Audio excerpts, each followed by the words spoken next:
Hey there, Georgie here with Ukraine Matters. Situation around Pokrovsk is still dominating the headlines for a lot of the news media.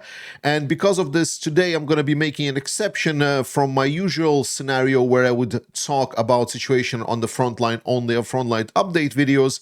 I will actually address today what is happening in Pokrovsk and has things actually changed because Russian propaganda has been going pretty wild and it's time to put them back to their place. Besides that, we see Western companies profiting extensively from Ukrainian strikes on the Russian oil, and South Korea is stating that more North Koreans are on the way to Ukraine.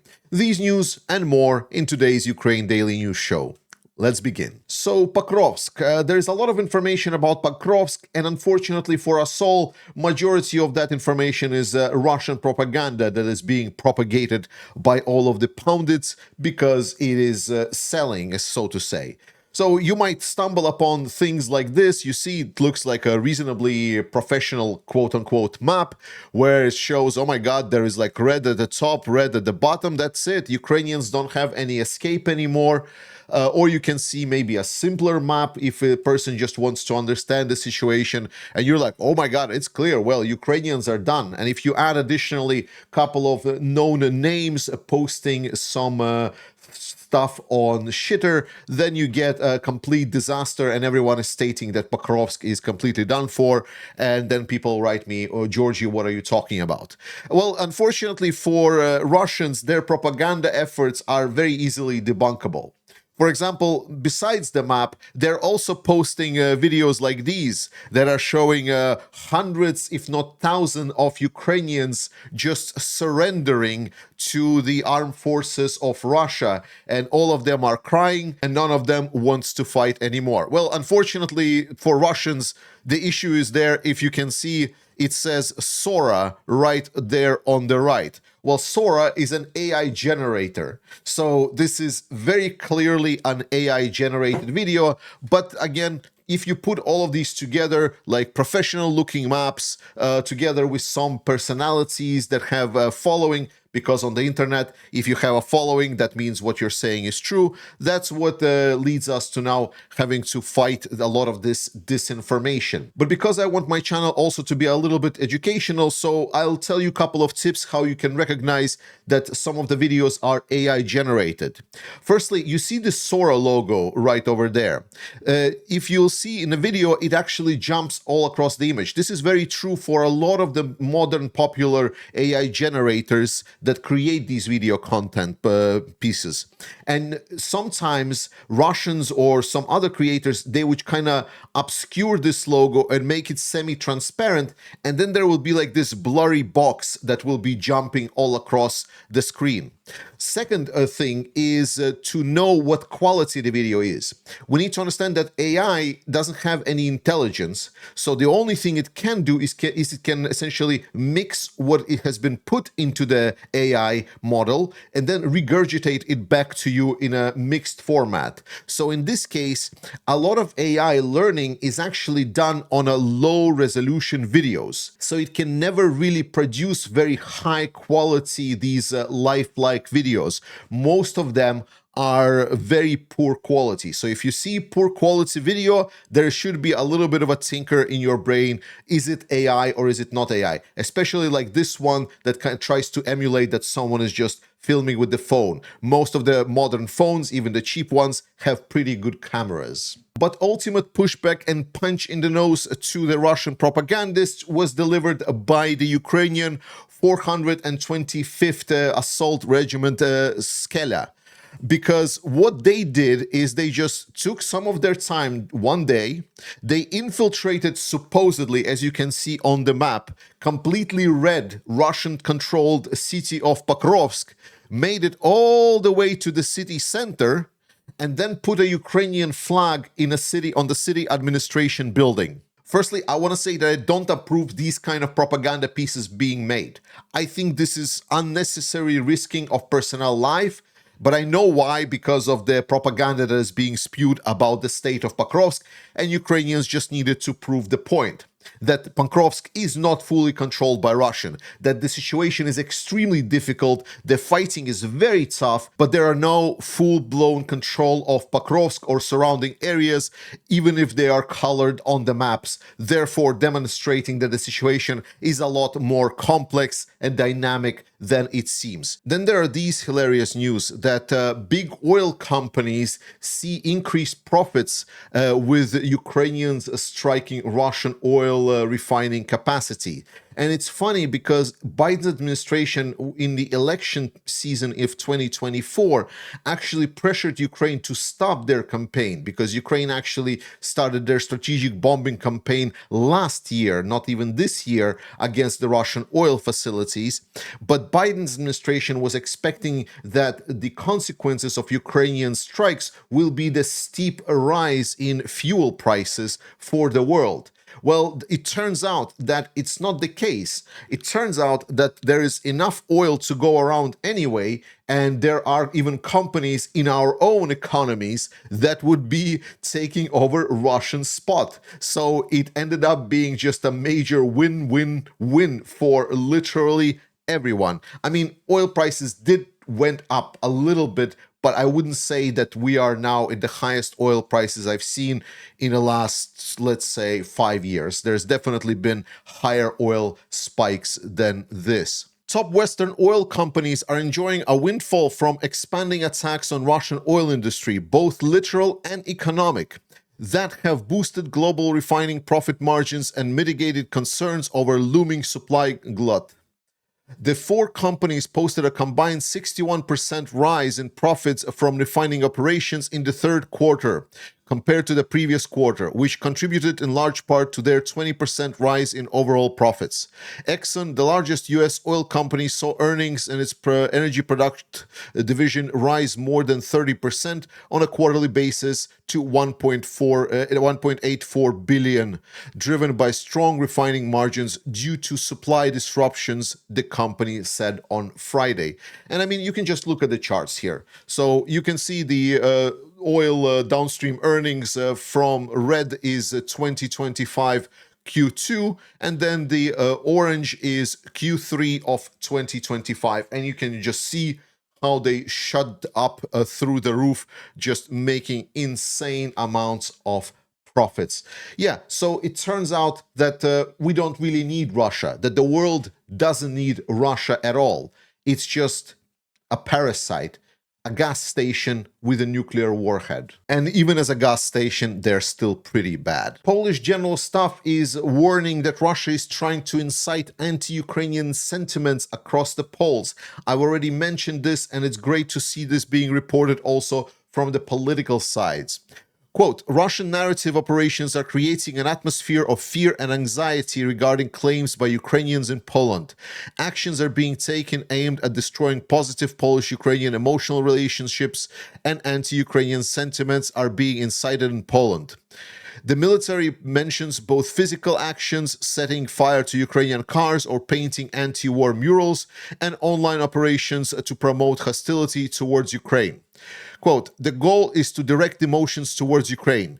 Polish citizens wanting to return to their comfort zone can pressure the government to make decisions that are incompatible with the state goal, the military noted. And this is very, very true. We see a lot of this sentiment being propagated in Poland. The only thing I want to ask my Polish viewers is to continue promoting good examples of Polish and Ukrainian relationships. There's many stories like this. There's a lot of good things are happening also on government level, even in sensitive topics. So please share them, promote them, support Ukraine. And for Ukrainians, please support and trust Poland. I love both countries. We will win. Thankfully, Polish government understands the situation very well they're finding themselves in, and they're understanding the whole issue of Europeans, and they're doing exactly what I was hoping Poles will do, because I come from the Baltics, and Poland is there. It's a big heavyweight country that actually understands how the Baltics feel. but it has the power and mass to drive forward the narratives. So when we state about the European drone wall, when there are countries in the south that are starting to drag their feet, talking about budgeting, talking about how we can put the payments for these drones somewhere else, how can we dilute this whole program, it is then the Poles that are stating, no, never mind that. If you want to join later up. We're doing it anyway. Poland intends to begin developing a national anti-drone system within the next few months, without waiting for the European Union's drone wall initiative to be implemented. The Tomczyk said in November the ministry will announce investments in technologies for detecting, jamming, and neutralizing hostile drones as part of a broader air defense program. He did not specify the amount of investments, but said the goal was for Polish companies to receive the least half of contracts. Tomczyk stressed that the EU's drone wall could complement Polish security system in the future. Fantastic. I want to see Baltics join this program as well. But surprisingly, even from Germany, we're hearing some interesting news coming from a party of Olaf Scholz, SPD. Despite the numerous trade sanctions imposed due to the war in Ukraine, Germany still imports steel from Russia. If SPD leader Lars Klingbeil had his way, that would soon come to an end. Steel slabs, quote, steel slabs produced in Russia and processed in the EU are still exempt from sanctions, Klingbeil criticized. You can't explain to any employee in our steel industry that Europe is still keeping the market open for Putin. Steel slabs are a raw material for sheets and strips. Yes, I mean, this is so true. I don't understand why we still allow anything coming out from Russia. There should be a move towards full embargo on that country. We already discussed that until Russia changes their ways, there is no business should be done with this. And I'm both surprised and pleasantly surprised, I can say, hearing that from the party of SPD. It's the same party that also principally doesn't want to allow Taurus missiles to be transferred to Ukraine. Norway and Ukraine sign an agreement on quality assurance of defense equipment. The agreement is intended to ensure that defense equipment purchased or produced in one country meets quality requirements and standards set by both parties. The agreement builds on NATO standards for quality assurance and establishes a framework that enables Norway and Ukraine to carry out quality assurance of manufacture of each other's behalf. This means that if a Norwegian company supplies equipment to Ukraine, Norwegian quality auditors can carry out the inspections locally in Norway, and similarly, if Ukrainian suppliers produce equipment for Norway. The cost of assignments are borne by the nation carrying out the quality assurance for its own industry. A great move, because we need to understand that this pretty much opens Ukraine for fast access to EU market. This is not just Norway, because if Norway says that our quality assurance is as good as Ukrainian assurance, with the companies that are specified. So that means that the things that come to Norway can easily also come to any other country in Europe. Great move, and I know this is very bureaucratic, but for anyone that does any kind of production or business, this is pure gold. Then I want to tap a little bit myself and my fatherland on the shoulder, is that Latvia provides additional 5 million euros for NATO and US initiatives for Ukraine. Now, 5 million is not a lot, but it has been doing a lot over the whole year. And more importantly, two of these 2.2 million goes to Pearl program, and the rest goes to other funds for Ukraine. And Latvia is a small country. And if there is one thing that you know about Latvian country, is that they're really bad with fundings. I am very glad that we see Latvia spend funds somewhere where they will be spent for something very useful, rather than just spending it on, I don't know, purchasing new trains. It's always a disaster. Latvia and trains just do not really mix. It's a whole nightmare. But additionally, Latvia has also supplied 21 Patriot armored personnel carriers. Ukraine receives 21 Patriot 6x6 armored personnel carriers from Latvia. The handover ceremony took place in the Adaži military base near Riga during a work visit by Defense Minister Denis Shmyhal. The transferred vehicles will immediately enter services with the Special Operation Forces of Armed Forces of Ukraine. In total, in 2025, Ukraine has received all 42 armored vehicles promised by Latvia. In addition, Latvia also delivered 12 CVRT combat reconnaissance vehicles as part of the previously announced military aid package. CVRTs proved themselves to be, while funny looking, to be quite capable on the actual battlefield. A political agreement between European Parliament and Council of the EU has opened the possibility for Ukraine to be now associated as part of the defense package for EU and gain access to up to 7.3 billion euros in European defense funds. We've talked a lot about this program. It's part of the general European Union's rearmament initiative, and it is now glad that we have a political decision on the table that allows for Ukraine to access this. We're going to be hearing more with some of the funding for Ukrainian initiatives, and I'm glad to see that we are now securing additional 7.3 billion for Ukraine. Let's go Europe. NATO countries will allocate 60 billion in aid for Ukraine in 2026. At least it is stated right now nominally, which is a pretty okay amount. This is about half of what Ukraine actually wants and needs.